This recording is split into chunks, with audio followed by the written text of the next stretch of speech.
नमस्कार. आज आम्ही ह्या व्हिडिओत ताजी भेंड वापरून सोलकढी करची पळूया. ही कढी करच्या कामकाज आहे.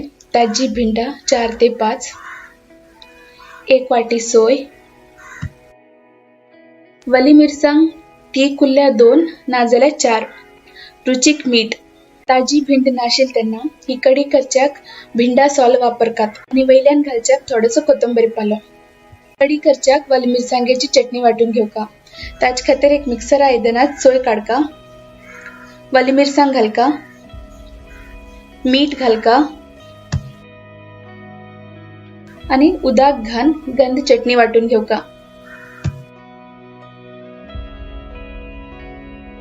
ही वाटून घेतील वली मिरसांगी चटणी. 2 पटी उदक घान एक गाळणी वापन चटणीतल्यान पुरा रोस गाळून घेवका. गाळील रोसातल्यान आम्ही कढी करका. खूप पातळ कन घेवच्या ना. भिंडा बारीक कन धुवून तातूंतल्यान बी काढून घेवका.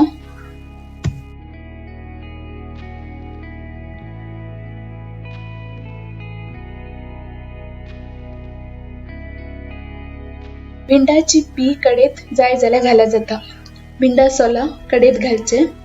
सगळे बरे कन मिक्स करून घेवचे आणि कडेक भिंडाचो रोस सुटच्याक अर्ध तास कढी धापून दवरची. अर्ध तासानंतर सोल गाळण काढची. भिंडाची रोस सुटून कढी तांबडी जाता. आता ह्या कडेक फडणी दिव्या. आम्ही ह्या कडेक इंगाळ्या फडणी दिव्या. इंगाळे ना जाल्यार सासवा फडणी दिल्या जाता. इंगाळो गॅसाचेर दवन पेटोवन घेवका. सुमार 2 मिनिट पर्यंत गॅसाचेर पेटयला पुरो. इंगाळू पेटून तांबड जाल की एक स्टीला वाटेत काढून घेवका. ती वाटी हळू कन कढे वयर दवरका. कढे भितर बुडच्या ना. इंगाळ्या वयर 1 चमचो खोबरेल तेल घालका. दुखट भायर वच्च्या दिनशी ताबडतोब वयल्यान एक प्लेट धापका आणि 5 मिनिट पर्यंत ही प्लेट धापून दवरका. 5 मिनिटानंतर ती वाटी काढका आणि वयल्यान कोथिंबीर पाल घालका. इंगाळ फडण्याची सोलकढी रेडी असा. तुम्ही बी ही कढी घरात ट्राय करा.